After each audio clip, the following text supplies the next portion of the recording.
Dear viewers, greetings. Last week we could not shoot any video as I had some urgent professional work to attend. As a result, we have about 11 judgments to cover today. These, as I mentioned earlier, that all judgments are exceptional. But amongst the exceptional, I think these are uh, absolutely separate in the sense that they show some kind of a trend, a change in the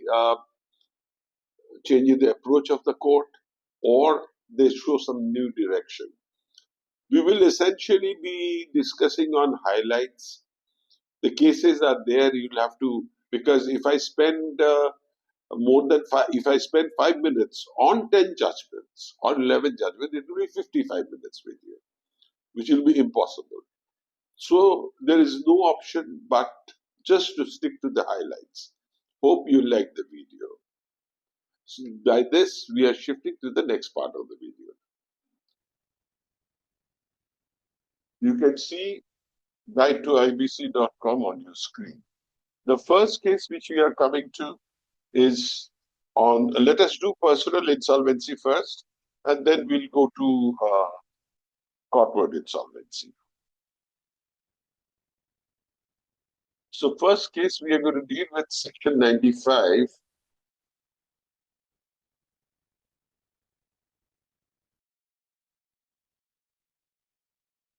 '37 and 38.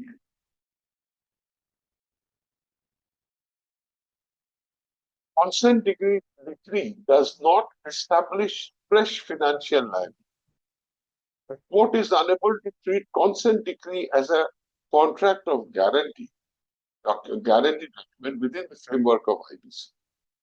Further topic is a contract decree obtained through fraud, coercion, or undue influence is void and unenforceable under Section 95. And under Section 95, proceedings cannot be initiated thereon. The case, as you can see, it's Spintex Private Limited versus Shantilal Jawad Michael.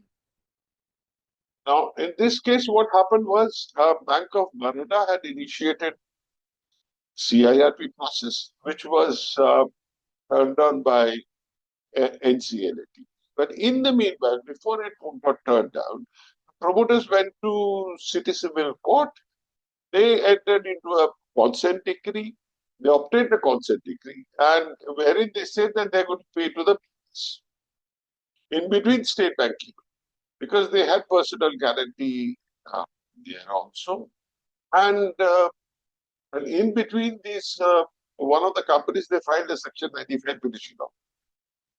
So the person who had filed, the company which had filed, it was a related, and the corporate debtor was also related. Now the court said that consent decree says what? I'm going to pay so and so money in. I undertake to pay so and so money to so and so. There is no definite time. It's payable when able. The court said that this is not in a case of a personal guarantee. You have to pay within the stipulated date. The guarantee, when it is invoked, it is demanded, we said that you pay within 10 days or pay within 58 hours, 7 days, so on and so forth. Herein, it said that there was nothing of that sort. And since Section 14 moratorium was there was a question as to how the promoters could do this. So this decree was obtained through fraudulent means. And the country was taken to task because under, let's go back to, let me show you 99 also. This is this 99 perspective. If RP is guilty of wrong interpretation of law, failed to perform his basic duty of verifying whether the personal guarantee really existed, he must face consequences. So herein the RP had recommended that 95 petition should be accepted by NCLT, which NCLT and NCLAT took a very serious view of it. Will penalize them. Let us go to the next case, shift to the next case.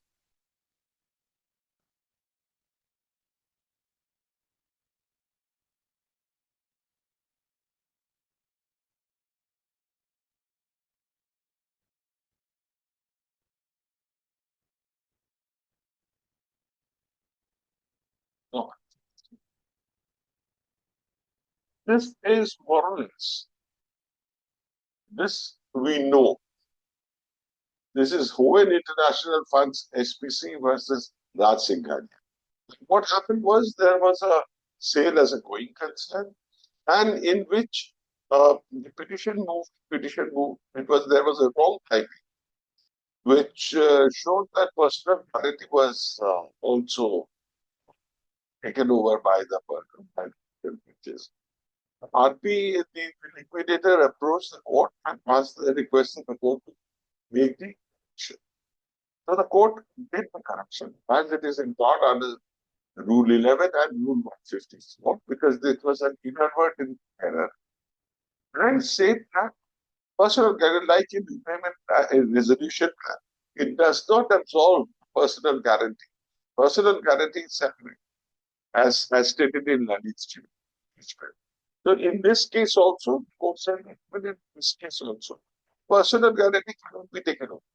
If it can be, I mean, there was no question. It's to be sold as a separate thing, which wasn't done. So just because it was sold as a going concern, it does not mean that the personal guarantee is waived. We come to the third case. It's a Section 94 case.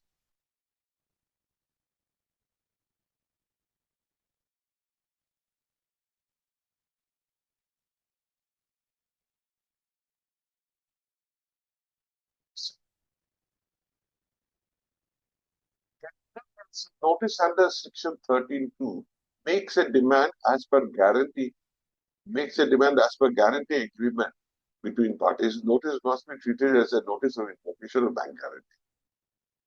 Now we know that ECLAT had held that in order to proceed under Section 95 or bank guarantee, if the basis is bank guarantee, it has to be invoked. Otherwise, Section 95. Herein, a 94 application was made because a guarantee by the personal guarantor.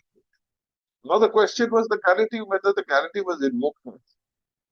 The court looked at 13(2) notice on the surface and said if guarantee, certain 13(2) notice is based on the guarantee agreement, the wordings of guarantee. So it should be inferred as if the notice to guarantor is contained in heading notice to the guarantor, and the notice has been addressed to the applicant. So a notice under Section 13(2) issued by State Bank of India is a clear demand notice from appellant to pay the amount of 2856.64,336. So they were of the view that this was not just a demand notice, this was also that amounted to invocation. So in such case, Section 94 was maintained. Now we shift to corporate insolvency. As we said, we are going to cases which absolutely exceptions. Section 7, topic 122. It says a holding company can initiate Section 7 proceedings against its 100% subsidiary. This case is of Fabric Technologies International Limited versus Bill Mighty Techno Private. It so happened that the holding company initiated Section 7 proceeding, and it was mentioned that the holding company subsidiary was 100% subsidiary. The holding company maintained it was looking for this was not a recovery forum. It was for insolvency of subsidiary. Well, a question may arise here, which came to my mind also. It may come to the mind of the yes. In such case, why they did not go to voluntary liquidation. Well, obviously, the company might not have been financially sound. So that is the reason. But okay, it can be done because holding company and subsidiary company are separate entities. Now we come to another case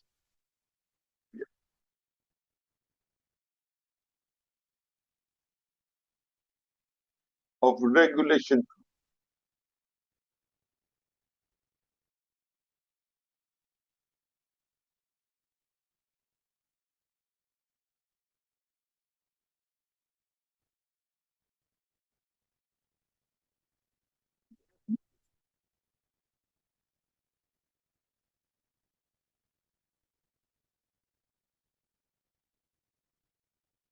Stated submission of claim well of resolution by COC may be considered if the claimant can prove that the claim was reflected in the records of the government.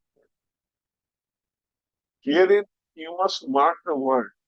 A related claim, related submission of claim, approval of resolution plan by COC. It doesn't say adjudicating authority. If it is already approved by adjudicating authority, it becomes altogether a different picture.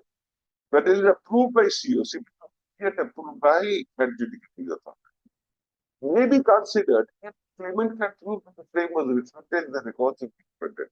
These cases of Rahul Jain versus Dinesh Sharma and Ajay Kumar Nauria and another versus Dream Propon Private Limited. In this case, these are essentially homeowner cases wherein the homeowner delayed in submission of the claim and their claim was reflected in the information. No enclave was of the view that their claim should be considered because the resolution plan was that year, so it should be considered. We come to the next case, which is of Rajputana Constructions versus Rajasthan Land Holding. This is a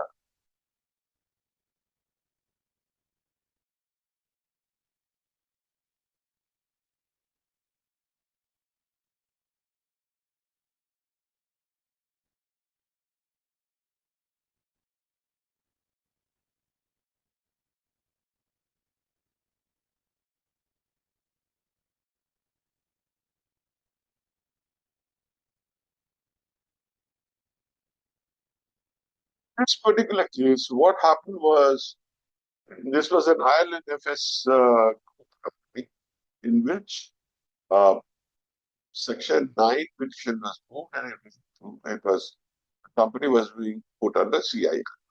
There were only three operational creditors, having total claim of 26 crores. The company had in its balance about 3 crores, and subsequently it accumulated money of about 7 crores. There was an another company, ITNL, which came and filed a claim of 1.8 crores, but then claim was rejected by RP, stating that it was related. The ITNL gave an offer that yes, I'm going to pay all the creditors, operational creditors, but operational creditors have to move a petition under 12A. One of the operational creditors who had about 89% stake in the promoting share, they rejected. So the adjudicating authority and the fee payable to resolution professional was increased from 1 lakh to 2 lakh pounds. The CIRP went on for about 4.5 months. So the adjudicating authority came to the view if the COC and RP are dragging the CIRP with malicious intentions, the AA, by exercising inherent powers under Rule 11, may extend CIRP, may end the CIRP. So this is the first case wherein company can go out of CIRP without liquidation, without resolution plan, without 12A. So if the COC and or RP are dragging the CIRP with malicious intentions, the AA, by exercising inherent powers under Rule 11, may end the CIRP. Regulation 33 and 34. It says that entire CIRP expenses was being met by utilizing the funds of the corporate without reimbursement by COC, which was not in conformity with the terms of Regulation 33 and 34. And hence, the order of anti-ticketing authority is a well-reasoned order directing COC members to pay CIRP costs proportionate. You know that professional creditors are not supposed to pay. Herein they say they are supposed to pay. The court said that the impugned order had not committed any infirmity in directing RP was to receive remuneration of only 50,000 per month, totaling 21.45 lakhs, and besides directing the RP to refund the excess amount remunerated to the court had very stringent views. So RPs, resolution professionals, insolvency professionals, beware.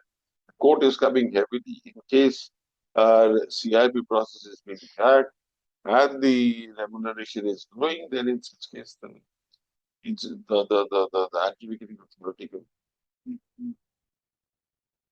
Now let us go to now why we are doing this particular case is this is for the first time it has come. This is put into Regulation 39B3.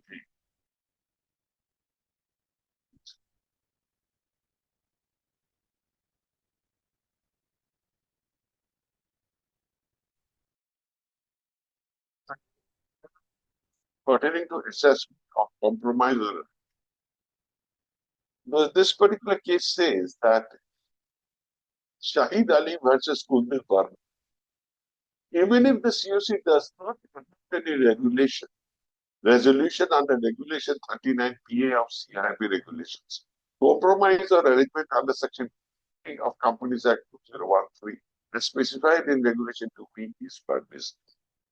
So it is not mandatory in order to have a compromise or arrangement under Section 250 of Companies Act or as specified in Regulation 2B of liquidation regulations, that it is not mandatory that a resolution under 39BA has fair.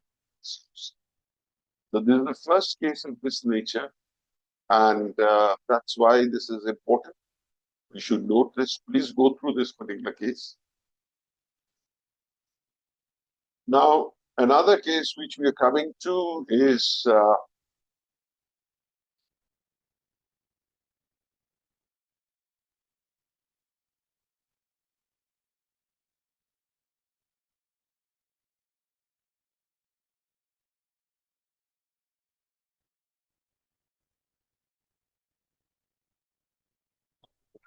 two Alchemist Asset Reconstruction Company Limited versus AC Insolvency Services LLP.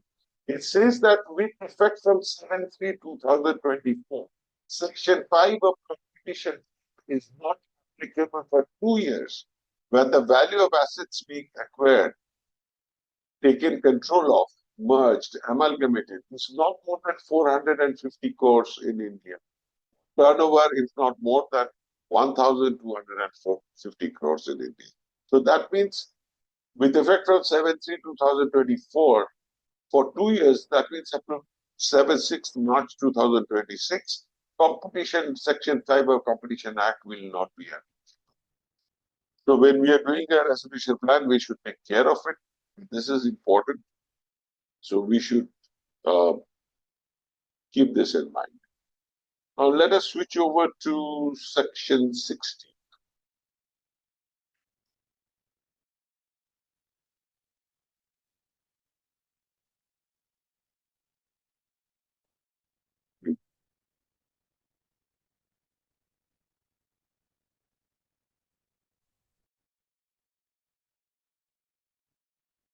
CLT has inherent jurisdiction under Rule 11, where it is to review, where it is of the view that a copy of the order needs to be forwarded to relevant statutory authorities. It can forward a copy for reviews.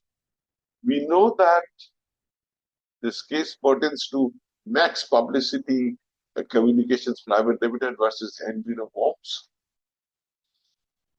Herein, you will find that unlike under section 213 of Companies, NCLT can apply. NCLT can apply to Ministry of Foreign Affairs, Ministry of for an investigation by central government into the affairs of. But herein the NCLT did not do anything to it. It just forwarded a copy of the order to GST authorities and all. The question was, does the NCLT have jurisdiction? The opinion arrived at by NCLT is this is not investigation. Court is just forwarding its order to different statutory authorities to take to do the needful. So it is not asking for any investigation.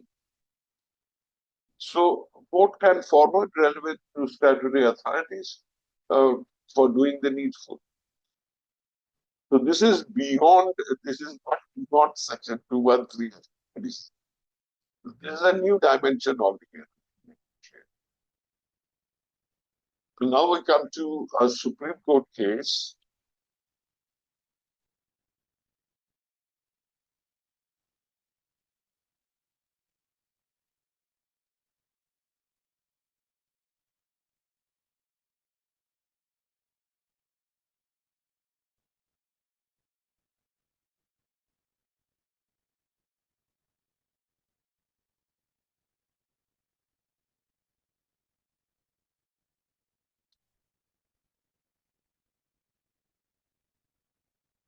Like a civil suit, NCLT lacks inherent jurisdiction to extend time and equitable. This is the case of Tata Steel Limited versus Kumar Banerjee. Civil Appeal number 408 of 2023. Supreme Court said that NCLT uh, is not empowered by the civil court to take an equitable, to render, to take an equitable view and extend the period of limitation. And it can accept an appeal within 30 days from the date of the order. Maximum allow another 15 days extension if it is satisfied that there were reasons for not submitting the appeal. But beyond that, that's the end of it. It doesn't have any jurisdiction, like a civil court, to extend this period. There has also been a very recent case on last Friday.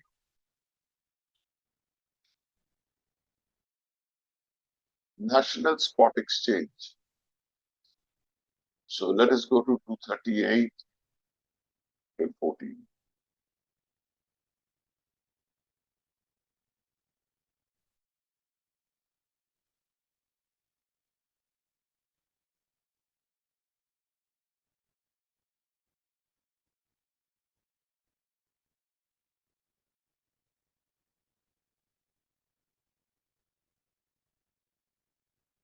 Spot Exchange Limited versus Union of India.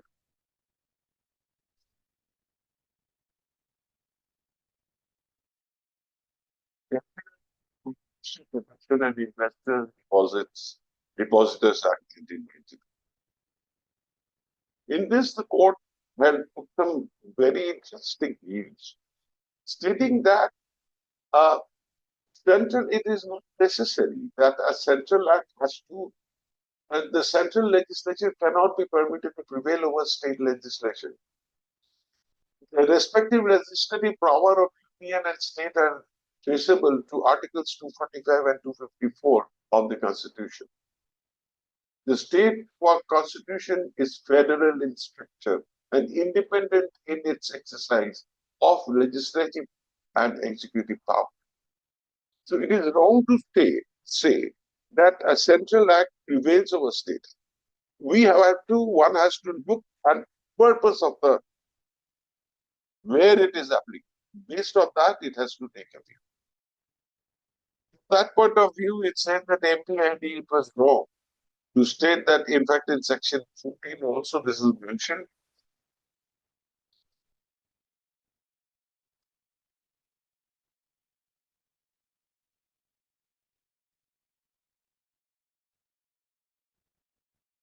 So far as attachment of properties under section 4 of NPID Act is concerned, it is beyond the realm of that debtor-creditor relationship as contemplated in IBC. Section 14 IBC will not.